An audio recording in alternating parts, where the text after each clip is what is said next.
boa tarde a todos, sejam bem-vindos novamente. Queria agradecer a todos que estão aqui assistindo ao vivo e também a quem está assistindo à gravação. Sei que esse curso está sendo disponibilizado, será disponibilizado também na Fundação Novo.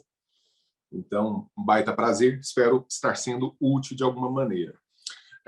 Na verdade, eu retomei um pouco na leitura que eu fiz aqui preparatória, alguns dos elementos que estão no universo do pensamento do Mises. Eu gostaria até de insistir um pouco mais na sua doutrina. Nós falamos, salvo engano, apenas no encontro anterior sobre ele. Eu acho que o Mises merece uma reflexão um pouco mais cuidadosa. E eu gostaria de registrar aqui com vocês, né? Nós vimos fundamentalmente que o Mises estabelece uma espécie de dualidade metodológica importante para que compreendamos, por fim, que qualquer tentativa de matematização do comportamento humano ela tende ao fracasso. Não porque o comportamento humano não possa ser decifrado, pelo menos em alguma medida. Antes, pelo contrário, ele fala, olha, nada impede de nós estabelecermos projeções probabilísticas a respeito das escolhas dos indivíduos, né? Isso está dentro do espectro liberal, isso está dentro do espectro libertário, ou seja, nenhuma surpresa dentro desta afirmação. O que corrói, vamos dizer, em termos econômicos, em termos filosóficos, qualquer tipo de projeção que vá para além disso, é exatamente a tentativa de matematizar tudo e de imaginar que as preferências, as nossas escolhas, as opções que nós fazemos na vida possam ser, todas elas, de alguma maneira, recuperadas, traçadas e projetadas no futuro. Então, na página 19 do PDF Teoria e História, que eu retomo aqui rapidamente, ele é o nosso texto guia no encontro anterior, eu puxo só mais um pouquinho dele nesse encontro. Na página 19, eu até fiz uma marca aí no item 3, regularidade e previsão. No último parágrafo desse item 3, diz assim, Mises dizendo, isso não quer dizer que as relações humanas futuras sejam totalmente imprevisíveis. Elas podem ser antecipadas de certa maneira e até certo ponto. No entanto, os métodos aplicados nestas antecipações e o seu escopo são totalmente diferentes, lógica e epistemologicamente, daqueles que são aplicados na antecipação dos eventos naturais e de seu escopo. O que o Mises está querendo dizer com isso? Olha, qualquer tipo de exercício de antecipação que eu possa fazer com relação à ação humana difere em larga medida da antecipação que eu consigo fazer no mundo das ciências da natureza.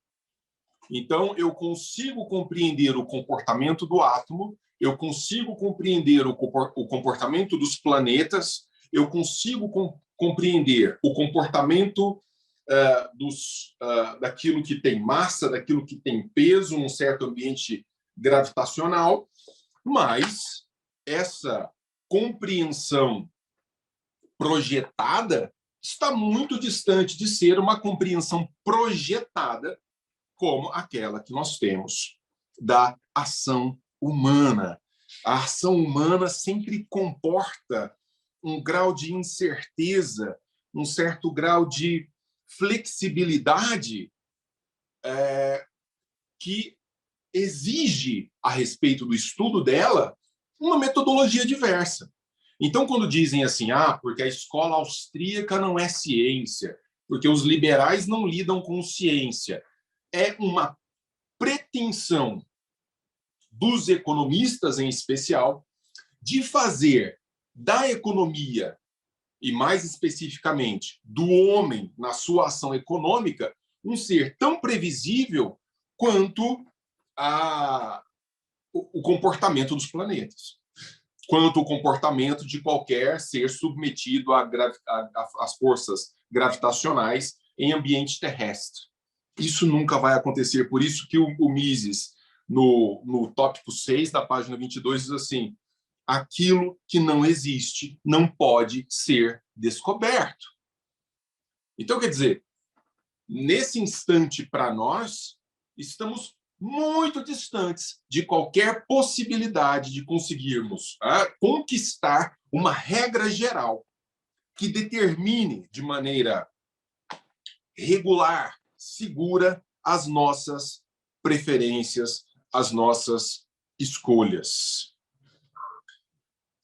Lá no item 7, ele diz assim: assim a vida implica uma sequência infindável de atos de escolha. A ação é a conduta guiada pelas escolhas. A ação é a conduta guiada pelas escolhas. Nós fazemos escolhas a todo momento e essas escolhas são totalmente flexíveis, mesmo diante das mesmas situações concretas, num dia, que se apresentem num outro dia, eu posso escolher de forma diversa. E, pelo menos até esse momento, nenhum tipo de algoritmo computacional pode dar conta dessa subjetividade própria da condição humana. Os cães estão que estão aqui hoje. Então, quer dizer, primeira coisa que um liberal deve reconhecer, e isso é fundamento das nossas posições, é esse grau de incerteza com relação ao futuro. É esse grau de instabilidade com relação às decisões humanas.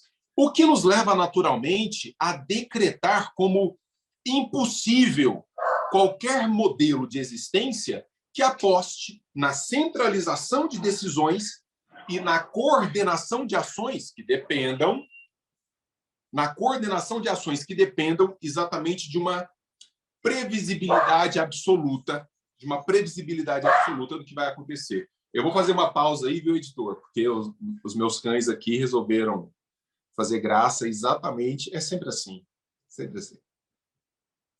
Então, pois bem, editor, voltamos. Qualquer modelo centralizado que dependa de uma coordenação perfeita ou planificada das ações humanas. Isso é impossível.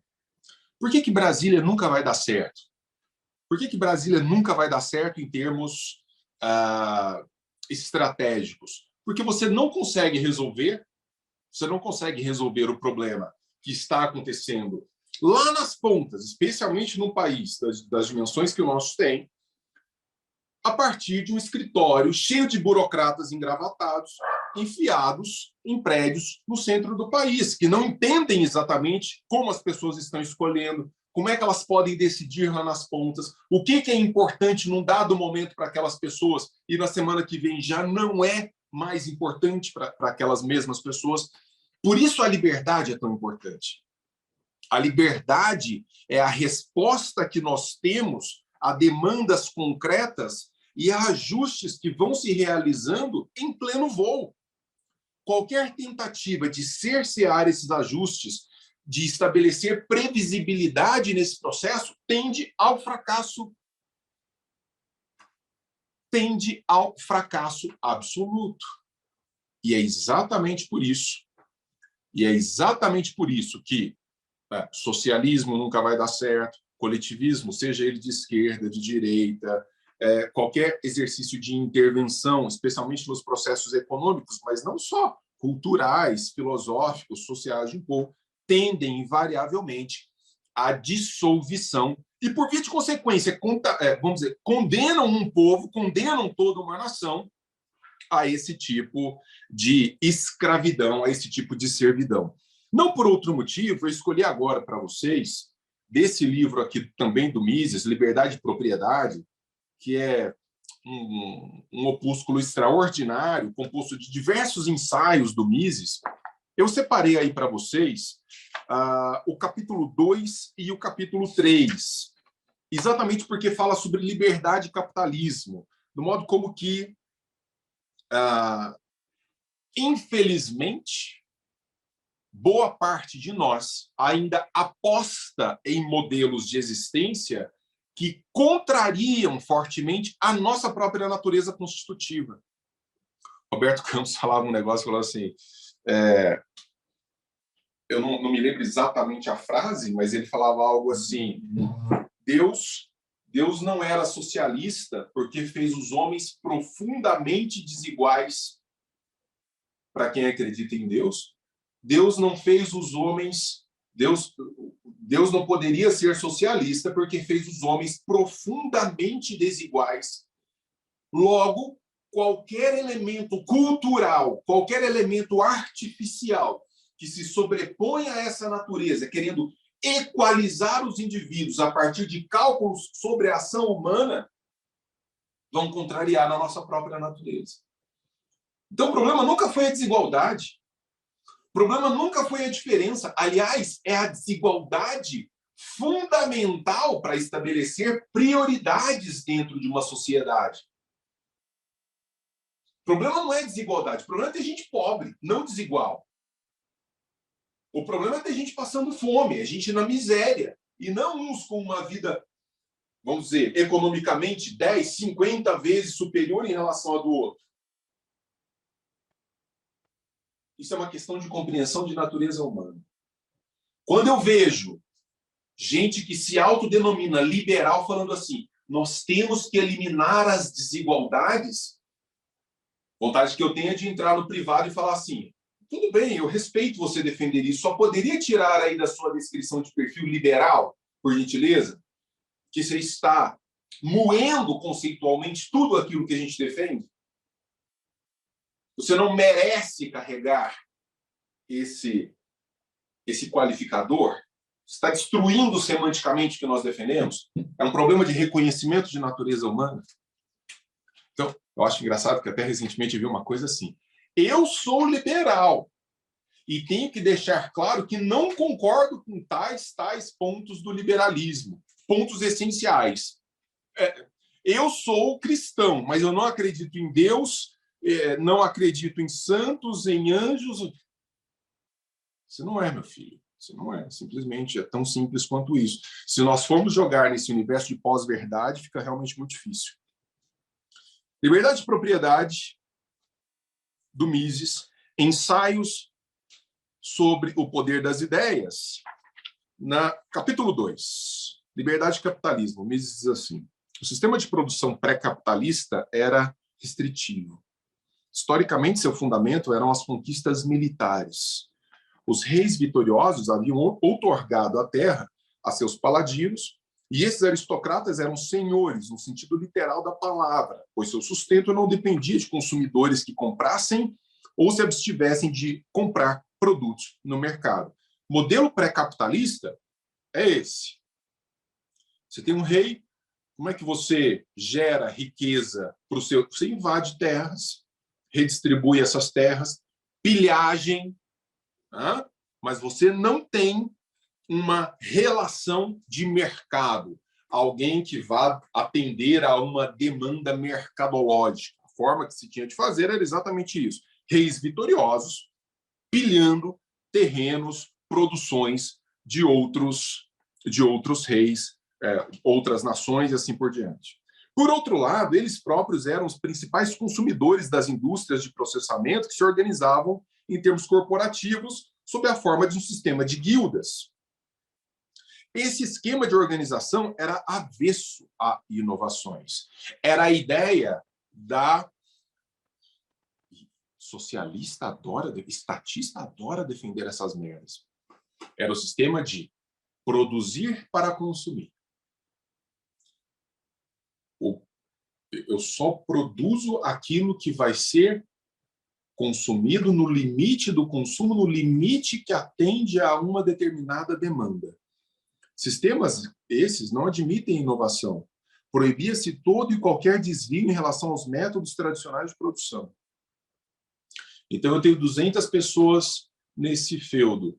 Eu preciso de 200 pães, eu preciso de 200 sapatos, eu preciso de 200, sei lá o quê, e está todo mundo atendido. Eu produzo no limite estrito da necessidade daqueles que compõem o meu grupo, a minha microcivilização, o meu feudo.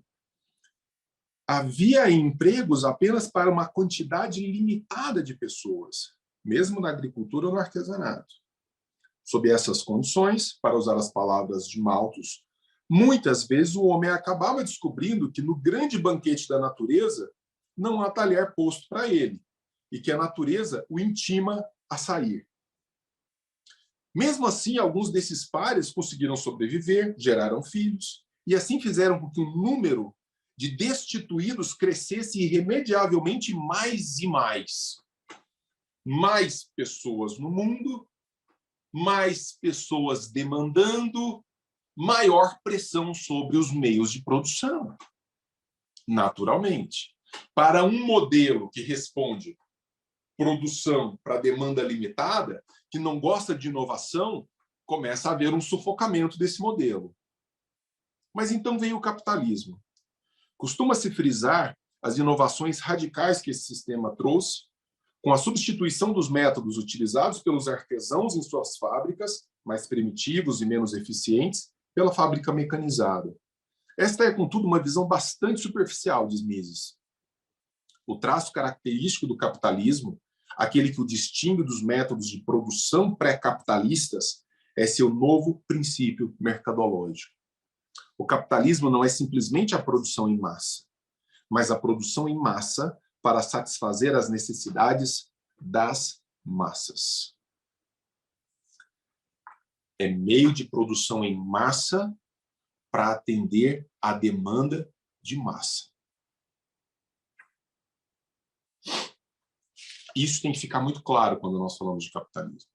Quando alguém fala de capitalismo como um sistema político-econômico que atende a empresários, a uma elite econômica, a gente privilegiada, a gente rica, não entendeu nada. Não existe capitalismo se não existe atendimento às massas. O grande interesse do capitalista é produzir muito e para o maior número possível de pessoas. As artes e ofícios dos bons e velhos tempos buscaram quase exclusivamente satisfazer os desejos dos mais abastados. As fábricas, no entanto, produziam mercadorias baratas para o povo. Tudo que produziam era projetado para servir às massas, os mesmos estratos sociais que nelas trabalhavam. A ideia de que eu estou produzindo algo que, eventualmente, eu mesmo vou consumir. Eu que tenho uma situação não muito próspera, mas consigo minimamente consumir isso que eu estou produzindo dentro dessa fábrica. Eu não coloco minha família inteira para andar descalça porque conseguir um sapato num determinado período pré-capitalista é algo extremamente complexo, extremamente difícil. Elas serviam a essas pessoas fornecendo-lhes mercadorias, seja diretamente, seja indiretamente, ao exportarem mercadorias, garantindo assim o fornecimento de alimentos e de matéria-prima provenientes do exterior. É esse princípio mercadológico a marca essencial do capitalismo primitivo e continua sendo a marca do capitalismo atual. Os próprios empregados são os clientes que consomem a maioria esmagadora das mercadorias produzidas. Muito do dinheiro que você ganha no shopping fica no próprio shopping. Muito do dinheiro que você faz na construtora, fica na construtora, fica na loja, fica na indústria. Então, um sistema que se retroalimenta. E aí vem talvez, isso aparece em diversos textos do Mises, mas aquilo que muita gente não entende e que acaba atrasando em larga medida a nossa agenda, Mises diz, são eles, o cliente, que tem sempre razão. O seu comprar ou não comprar é que determina o que deve ser produzido, em que quantidade e de que qualidade. Ao comprarem o que mais lhe convém, eles fazem que algumas empresas lucrem e se expandam, ao mesmo tempo em que causam prejuízos e a retração de outras. O que é justiça num sistema desse? Justiça num sistema desse é uma empresa que atende mais às demandas concretas de uma determinada parcela da população, ou do todo da população, que essa empresa, que esse empresário, que ele prospere, e que outro que não atende, não prospere. Isso é justiça. Não se trata de justiça equitativa, no sentido de salvar a todos. A salvação no sistema capitalista está exatamente na liberdade de poder atender a públicos diversos, segundo demandas diversas. E tudo que nós devemos fazer, enquanto defensores da liberdade, é pensar num sistema estatal, governamental, se infelizmente ele tiver que existir, que não prejudique essa relação livre, bem calibrada e ética entre os indivíduos. O Mises, em outra passagem, vai dizer: não existe rei da soja, não existe rei do pneu, não existe o rei dos computadores. O único rei é o consumidor. É ele que abre e fecha empresas. É ele que, observando o fluxo dinâmico das suas necessidades, vai buscar no mercado aquilo que o atende de maneira mais efetiva pelo menor preço. Então, tudo aquilo que artificialmente prejudica essa competitividade, prejudica essa livre dinâmica entre os indivíduos, é péssimo para o saneamento das cidades, das civilizações, dos países. É péssimo. Aquilo que não responde mais a uma determinada demanda tem que quebrar. Qual que é o problema dos cargos estatais, por exemplo? Eu estou lá, na Universidade Federal de Uberlândia. Se eu tenho, por exemplo, 30 professores de filosofia atendendo a um público discente cada vez menor, fosse no mercado, esse curso já tinha fechado há muito tempo. Quantos alunos vocês estão formando por ano? Em média, 10% dos ingressantes. Que empresa funciona convertendo 10% das vendas para os seus potenciais clientes? Nenhuma empresa funciona assim. 90% dos seus clientes indo embora. Que empresa funciona assim? Só uma estatal. Só uma estatal. Porque ela ignora demandas concretas, ela ignora a resposta efetiva a essas demandas e diz: não, eu tenho de onde tirar para sustentar essas pessoas na máquina, mesmo porque são pessoas que vão, de modo geral, serem defensoras dessa máquina. E, eventualmente, até de governos que defendem a manutenção dessa máquina na forma como se encontra. Um negócio estatal nunca quebra, porque ele tem um cofre infinito. Se você ficar apertando mais e mais. Por muito menos nós tivemos revoluções internas. Hoje nós pagamos praticamente 50% de tudo que nós produzimos para manter essa estrutura. E acabamos, enquanto eu gravo esse nosso encontro, esse nosso bate-papo, nós acabamos de aprovar, nós fomos contra, mas acabaram de aprovar na Câmara um novo modelo de imposto de renda que só sobrecarrega mais o pagador de impostos. Ninguém reclama. Ninguém faz nada, os caras vão jogando mais e mais. Não tem cliente. Se são 30, 40 professores para 10 alunos por ano, nossa, mas é caro isso? Mas vai ficar assim. Tem estabilidade, tem bons salários. A maioria esmagadora dessa gente defende o sistema estatizado, intervencionista. No capitalismo, a propriedade... Cara, essa frase eu tinha vontade de tatuar no meu pescoço. No capitalismo, a propriedade privada dos meios de produção tem função social. Qual é a função social da empresa? É a função que ela realiza livremente. Essa é a função social. A função social é olhar para 1 milhão de pessoas que estão demandando um copo com água e falar assim: toma aqui, da forma mais barata possível, mais acessível possível, um copo com água para você. Me dê aí 2 moedas por esse copo. Isso é função social da empresa. O que não é função social de uma empresa, forçar outros extorquidos a bancar um modelo de produção condenado à falência. Outro dia eu estava lendo aí, não sei se vocês viram, moçada, quantos datilógrafos nós temos no sistema público brasileiro. São milhares e milhares de datilógrafos. O que você faz com um datilógrafo hoje? O que você faz com um datilógrafo, um cara concursado? Não pode mandar ele embora, então você deixa ele lá num canto. Então, quer dizer, não tem nenhuma função, não atende a nada, mas é muito fácil pagar. Tem quem pague, tem quem sustente. Por sua vez, os empreendedores, capitalistas e proprietários de terra são, por assim dizer, mandatários dos consumidores e seu mandato é revogável.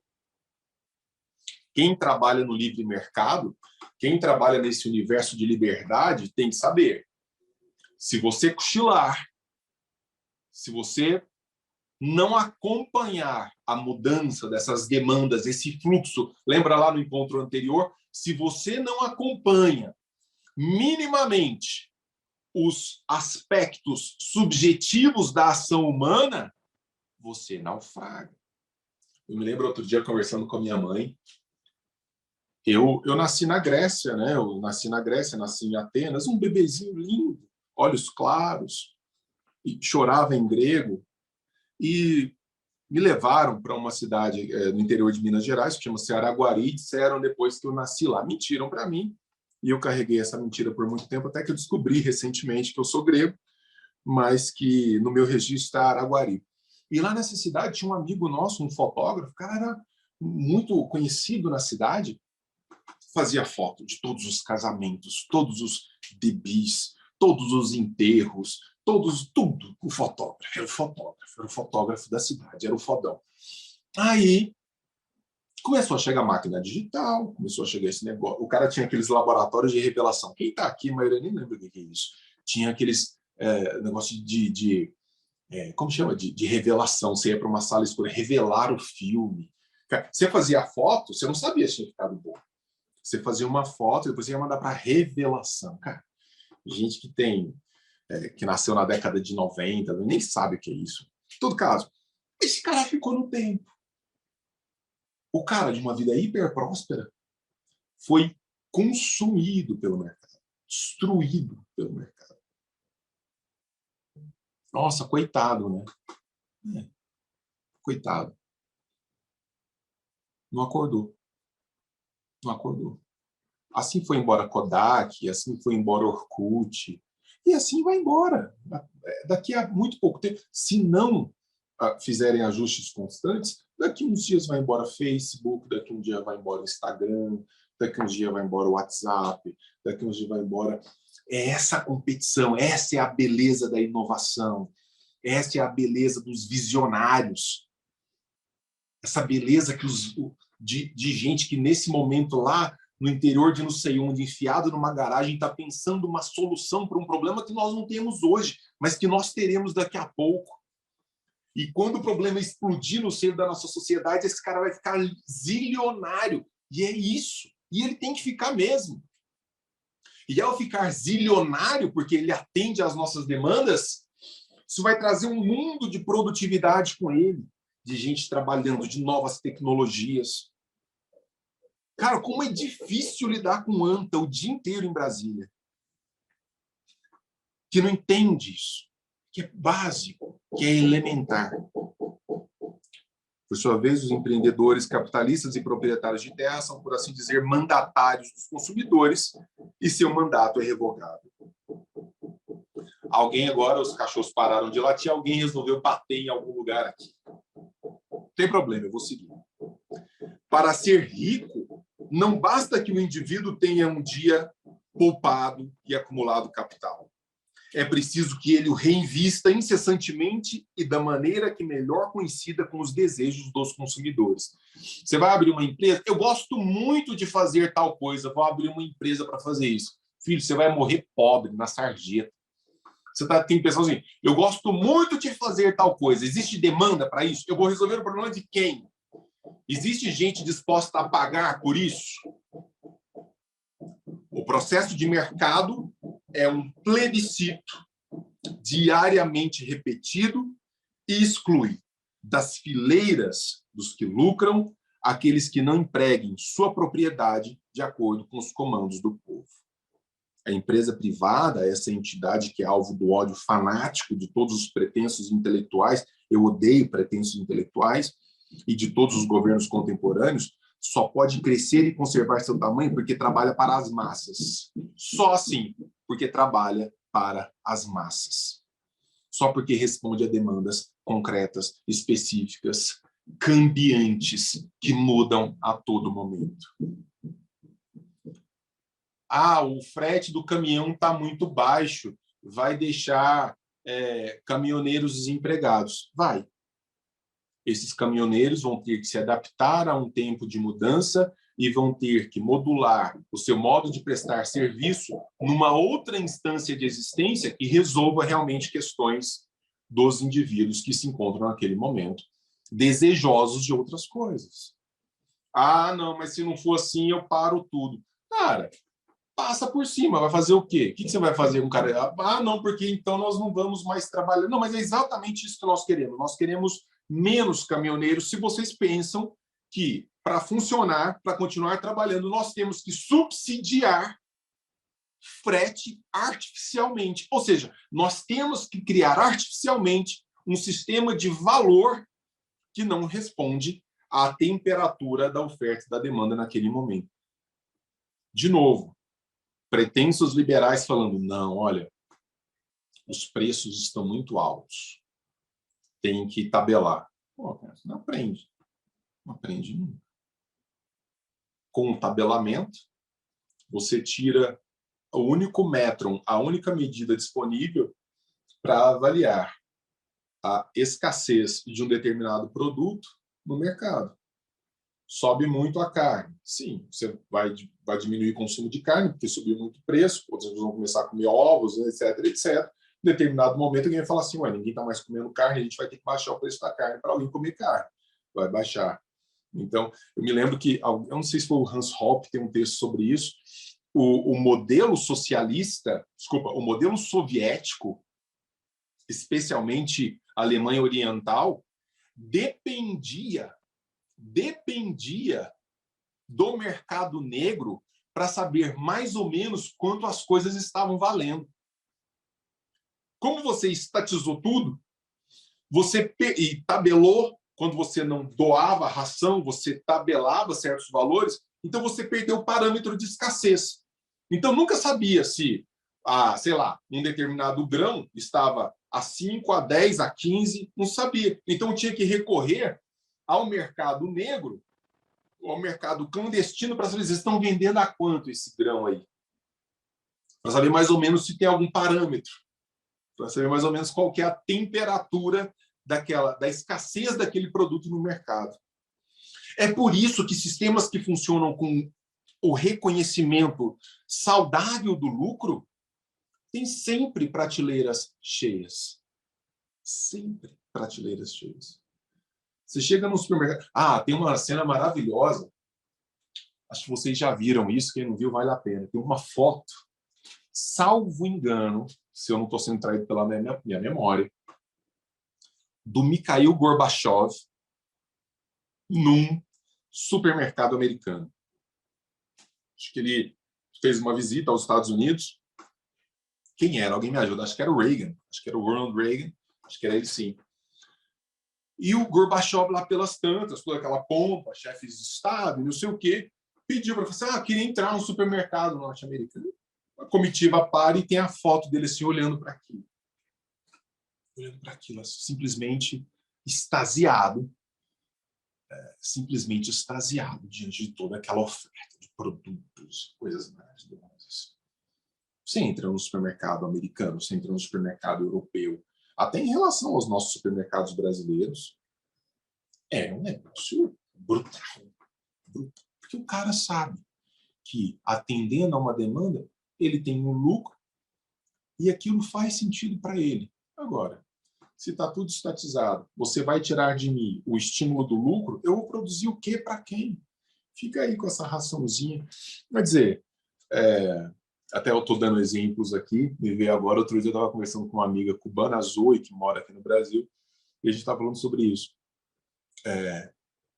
O governo cubano estava distribuindo sorvete em praça pública. Sorvete. Todo cubano pode tomar sorvete de graça. Um determinado dia lá. Só tinha de creme. Não, mas eu tenho alergia, eu não gosto. Filho, eu estou te dando isso aqui. É o que tem para hoje. Não, mas eu gosto de morango. Eu queria pagar um pouquinho, mas eu queria pagar pelo de morango. Não, desculpa, não vai rolar. Então, você tem a ração, você tem... um pássaro engaiolado, né? Está ali fechado, você tem tudo. Você tem água, você tem ração, mas não é que você vai variar muito, porque também mesmo o sistema produtivo não tem o menor interesse em variar aquilo. Aí você tem um valor tabelado, você tem um valor específico, lucro não é permitido, estímulo não é permitido, quem cresce, quem produz, quem olha para frente, quem inova é desestimulado. Vou fazer isso para quê? O processo de mercado é um plebiscito diariamente repetido e exclui das fileiras os que lucram, aqueles que não empreguem sua propriedade de acordo com os comandos do povo. A empresa privada, essa entidade que é alvo do ódio fanático de todos os pretensos intelectuais, de todos os governos contemporâneos, só pode crescer e conservar seu tamanho porque trabalha para as massas. Os negócios dedicados a satisfazer aos luxos de uns poucos jamais veem suas fábricas ultrapassarem um determinado tamanho. Tem empresas que optam por isso. Ou não, eu não vou trabalhar para as massas, mas eu vou trabalhar para um público, um nicho específico. E isso me sustenta? E isso funciona? Ok, isso é próprio do capitalismo. A tendência é você sempre buscar nichos mais amplos, mas não quer dizer que seja uma lei. Tem gente que vai dizer assim, não, para mim faz sentido me manter dentro desse nicho. Ok, é uma escolha. A grande deficiência dos historiadores e dos políticos do século XIX foi o não terem percebido que os trabalhadores são os principais consumidores dos produtos da indústria. Na visão deles, o assalariado era um homem que labutava apenas para o benefício de uma classe ociosa parasitária. É sempre essa visão que nós temos até hoje, de que existe uma classe que sustenta a outra. Então, ontem, enquanto nós gravamos isso aqui, ontem que nós estávamos discutindo o imposto de renda na Câmara, o discurso era exatamente esse, de 90%, 95% dos deputados. Nós temos que taxar os mais ricos, nós temos que taxar os empresários, nós temos que taxar mais as empresas e menos as pessoas, nós temos que taxar... Mas quem sustenta a máquina estatal? O Estado não produz riqueza. Então, eu estou num carro que depende de um motor para funcionar e digo assim, eu vou gastar dinheiro com as pessoas que estão dentro do carro, eu vou gastar dinheiro com ar-condicionado, eu vou gastar dinheiro com água que as pessoas vão tomar dentro do carro, eu vou gastar dinheiro com estofado dentro do carro, porque as pessoas têm que estar confortáveis e tudo. Não, não vou gastar com motor. Motor não, motor já tem muito. Motor está... sem ele, não adianta ter nada dentro do carro, não anda, o carro não anda sem ele. E a mesma coisa com relação à visão que nós temos dos empresários. E aí a escola austríaca é pesadíssima nisso. Nós precisamos dos empresários. Taxá-los, sempre ruim, menos possível. As pessoas, igualmente, taxar é sempre ruim, menos possível. Mas a saída nunca é taxar mais aqueles que produzem, aqueles que inovam. Teorizavam sobre a ilusão, já estou indo para o final, teorizavam sobre a ilusão de que as indústrias haviam usurpado o quinhão dos trabalhadores manuais. Se tivessem prestado atenção às estatísticas, teriam facilmente descoberto o caráter falacioso da sua opinião. A mortalidade infantil declinou, a expectativa média de vida aumentou, a população se multiplicou e o homem médio passou a desfrutar de amenidades com que nem mesmo os ricos de outras épocas sonhavam. Daqui a muito pouco tempo, com o avanço do sistema de livre mercado, quanto mais nós avançarmos com o livre mercado, quanto mais nós ampliarmos as redes do capitalismo, daqui a 200, 300 anos, talvez nem isso, porque as mudanças estão cada vez mais velozes, as pessoas hoje que têm determinados produtos, determinados serviços, um determinado acesso a uma estrutura de atendimento, seja de saúde, seja escolar, etc., que hoje estão restritas a um público mais abastado, porque em muito pouco tempo a classe média baixa, pessoas pobres, mas não miseráveis, vão ter isso dentro de casa. Esse é o processo. Acho que eu comentei isso no encontro anterior com vocês. A vida que nós temos hoje, quando você olha para esse escritório aqui, eu sou um cara classe média, não sou nenhum rico, sou rico para os padrões brasileiros, viu? Porque quando você olha quantitativamente o que nós temos de miséria e de pobreza, você vai ter que considerar um professor universitário rico. É incrível, mas é verdade. Isso aqui, nenhum rei medieval, nenhum rei do século XVIII tinha nada parecido, nada desse conforto. Essa cadeira que eu estou usando aqui, isso aqui é uma coisa completamente extraordinária. Um rei não tinha isso, não tinha esse conforto sanitário, conforto térmico, nada disso. Entretanto, esse enriquecimento inédito das massas era um mero subproduto da Revolução Industrial. É muito impressionante. Eu vou mandar para vocês, eu vou deixar aí para quem está acompanhando aqui e para quem está acompanhando a posteriori, lá pela Fundação Novo, quando você pega os índices de riqueza, até o início da Revolução Industrial, 90% da população era pobre e miserável. Mundial, 90% da população. A partir do século XVIII, a curva de riqueza, de bem-estar social faz assim. Não é que ela avança assim, né? Eu comentei isso com vocês, vai dar um salto. Quase que fazendo um ângulo de 90. É um negócio extraordinário. Sua principal conquista foi a transferência da supremacia econômica dos proprietários de terra para a totalidade da população. Você dá autonomia, você dá liberdade, portanto, você dá poder para a população. As pessoas falam assim, não, porque o livre capital, porque o livre mercado, ele cria monopólios. Mas tem que ser um quadrúpede monstruoso para afirmar uma coisa dessa. Veja, o que cria monopólio? Subsídio estatal, não liberdade econômica. Os monopólios criados pela liberdade econômica são monopólios naturais e, portanto, muito bem-vindos. Se eu tenho uma empresa de picolé que me atende muito bem, a uma ótima qualidade, a um preço muito baixo, tem que ter monopólio mesmo, Mas não é um monopólio subsidiado por ninguém. Quem paga por esse monopólio, pela manutenção dessa estrutura, é o consumidor interessado. Não começou a subir demais o preço do picolé. Então eu vou comprar o picolé do seu Zé aqui na esquina e ele vai começar a ficar mais rico, porque ele me atende melhor. Então, quer dizer, você começa a distribuir poder, você começa a distribuir capacidade de decisão. O homem comum não era mais um lacaio que tinha de se satisfazer com as migalhas que caíam da mesa dos ricos. As três classes marginalizadas, tipicamente características da era pré-capitalista, quais sejam os escravos, os servos e aqueles que a bibliografia patrística e escolástica, bem como a legislação britânica dos séculos XVI ao XIX chamavam de pobres, desapareceram. Essas classes desapareceram. A pobreza que nós temos no Brasil hoje, em especial, mais do que a pobreza, a miséria que nós temos no Brasil de hoje, ela se deve a intervencionismo estatal. Países economicamente livres já resolveram há tempos o problema da miséria. Há tempos o problema da miséria. Estão sempre ameaçados pela sombra do retorno à intervenção estatal.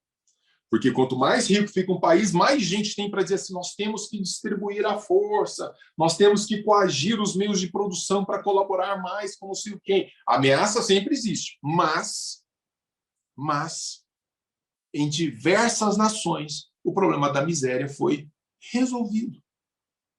Foi resolvido com liberdade econômica. Os nossos modelos interventores, eles impedem a resolução do problema da miséria. Na verdade, eles reproduzem sistemas que, a despeito do que prometem, entregam coisas horríveis. Eu falava outro dia com vocês sobre o debate que a gente teve sobre salário de mulher com relação ao salário de homem. Os caras querem intervir no modelo para falar assim, vamos salvaguardar o direito de não sei o quê. E ao fazerem isso na prática, exatamente condenam aquelas pessoas que deveriam ser protegidas pela lei ao desemprego, à fome, etc, etc. Quando você institui uma política de salário mínimo, você condena uma massa extraordinária de pessoas a ficarem sem trabalho. É só isso que você faz. Salário mínimo, que é um processo intervencionista no livre mercado, o salário mínimo foi criado por eugenistas, por pessoas que queriam manter negros e racistas, queriam manter negros menos preparados fora do mercado.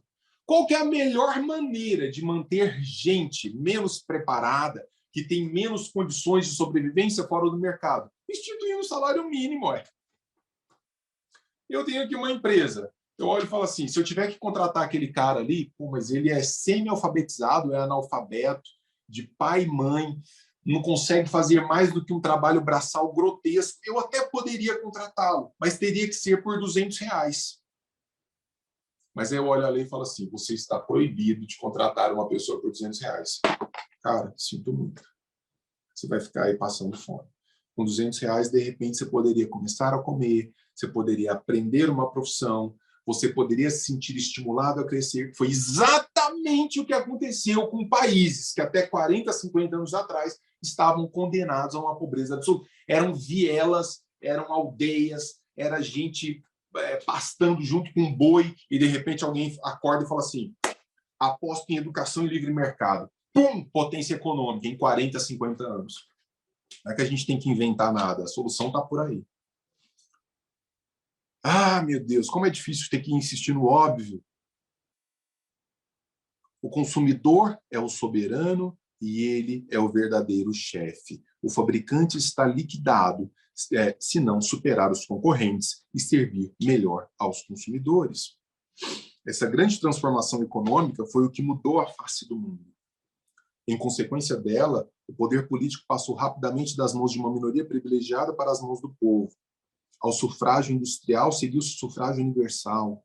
O homem comum, a quem o processo de mercado considera o poder de escolher seus empreendedores e capitalistas, adquiriu poder análogo em relação aos seus governantes, tornando-se então um eleitor.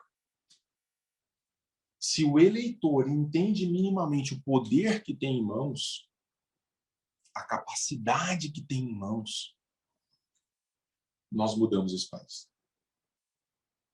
Quando você tiver um eleitor mais racional, mais consciente, mais preparado, é a mesma coisa. É quando você percebe que a riqueza que alimenta a máquina não é de algum buraco feito em Brasília, não, sai do bolso de cada um de nós, e que as pessoas tiverem consciência disso, nós começamos a mudar a história desse país.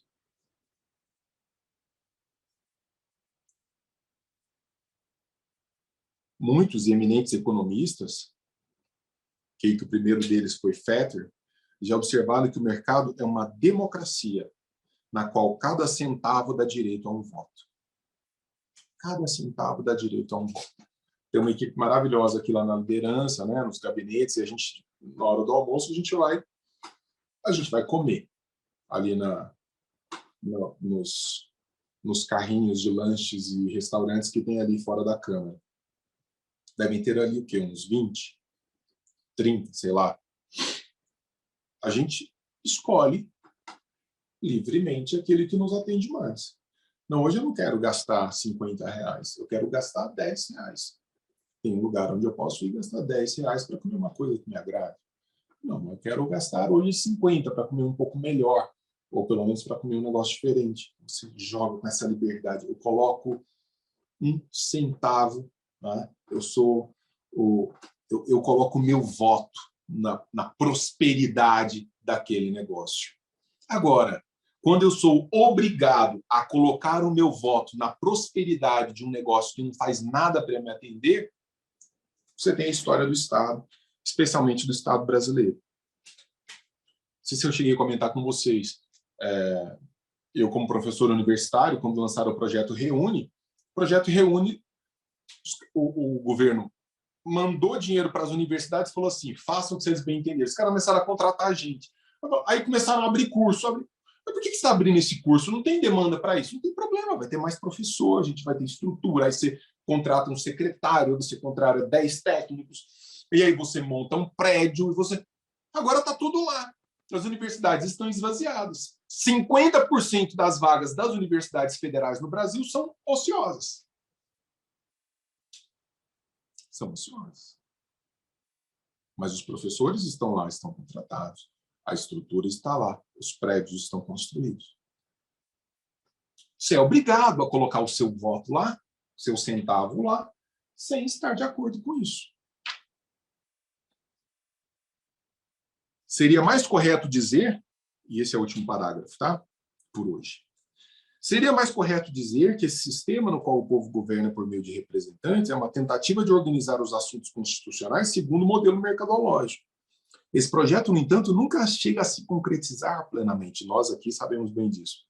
Pois no campo da política, sempre prevalece a vontade da maioria e as minorias tendem a aceitá-la. Eu quero muito falar um negócio, mas como esse texto, esse vídeo, ele pode ser recortado, pode ser tirado de contexto, eu não vou dizer. Mas o prevalecimento de maiorias é um grande... vamos dizer, nas relações políticas, é um sério problema quando você não preserva a única forma de um sujeito não se submeter a estruturas que privilegiam maiorias. E aí um doce para quem me disser qual é a única forma de você proteger indivíduos que não querem se dobrar a decisões de uma suposta maioria. O nome disso é propriedade privada. A propriedade privada é a única instituição humana capaz de defender uma minoria do avanço de uma maioria. Quando você relativiza propriedade privada, quando você ataca propriedade privada, você tira o único dique de proteção de um indivíduo descontente com a decisão das massas no exercício de não só de se proteger, mas de proteger os seus, as suas coisas. Então, mesmo que nós nos submetamos a uma estrutura que privilegia a decisão de uma maioria, nós nunca podemos, em nome dessa maioria, violentar propriedade privada de uma minoria discordante. O que muito facilmente acontece no curso da história são pessoas que vão dizer assim: mas nós somos maioria, nós fomos eleitos. Portanto, você que é minoria terá que aceitar o uso que nós estamos prevendo das suas coisas em nome das políticas públicas ou não públicas que nós estamos desenhando. Isso é uma desgraça. Isso é uma desgraça. É o monopólio da maioria pensado para além de possibilidades razoáveis da sua existência. De olhar para o outro e dizer assim: nós somos maioria. Nós, inclusive, fomos votados. Nós tivemos o sufrágio. Né? Então, somos votados. Nós ganhamos com 80% dos votos, com 60% dos votos. Não interessa, nós ganhamos. O poder é nosso, a pauta é nossa. Logo, nós podemos relativizar a sua propriedade para implantar a nossa visão de mundo. É nesse momento que você tem a tirania implantada, o totalitarismo implantado por vias democráticas. por vias democráticas. Denis, o que você está fazendo é uma crítica ao modelo democrático que nós temos hoje? Sim, eu queria xingar, eu ia falar aqui uns palavrões e tal, mas eu estou me tornando, estou envelhecendo, estou ficando um pouquinho mais civilizado, então eu estou evitando os palavrões. Mas sim, estou fazendo uma crítica ao modelo democrático que nós temos hoje. Enquanto ele avança sobre propriedades privadas, insisto, único dique de proteção do indivíduo. Nós, brasileiros, nós temos propriedade privada? Você tem casa? Você tem carro? Não, você faz uso de um imóvel, você faz uso de um carro, você faz uso de algumas coisas, um uso concedido pelo Estado. Mas eu, Denis, relativizo muito a ideia de propriedade privada num país como o nosso. Relativizo muito. Eu chamo isso de consignação. Não chamo isso de detenção de posse. Claro que há toda aquela terminologia jurídica pensada para relativizar isso. Mas o fato é que imposto é roubo, porque você... Né? Qual que é a diferença entre fazer amor e ser estuprado? É consentimento. Você tem que pagar de toda forma, não há consentimento. Então, independentemente das firulas terminológicas, te roubam para você cooptar, para você ter ainda cooptado tudo aquilo que você eventualmente conquista durante a sua vida. É interessantíssimo. Até a gente tem a Michelle, a gente tem o Eliado, a gente tem o pessoal da jurídica aqui, sabe muito bem do que eu estou falando. Você não tem direito sequer a herdar em paz alguma coisa. Né? Na hora que você vai fazer o processo de transferência, o naco que o Estado tira. Até isso. Os caras são criativos. Até. O Brasil, outro dia, estava discutindo, o único país do mundo a discutir isso, imposto para energia eólica. Os caras querem taxar o uso de vento. Você tinha uma presidente que queria... Você tinha uma presidente que queria armazenar o vento, tem outros políticos querendo taxar o vento. Em suma, é basicamente isso, só um comentário geral, uma pontezinha daquilo que eu havia falado no encontro anterior, sobre a ideia de ajuste, de organização espontânea dos indivíduos nas relações econômicas, e não só, e o modo como isso se estabelece no sistema capitalista. Se o sistema capitalista vai continuar sendo o melhor à disposição, a gente não sabe. Quer dizer, as coisas vão se ajustando. Mas o fato é que hoje, olhando para o quadro do qual dispomos, o capitalismo é aquele que mais bem responde a demandas éticas, morais, econômicas, etc, etc, etc. Obrigado pela atenção de vocês. Fico à disposição se vocês quiserem tirar alguma dúvida ou fazer algum comentário.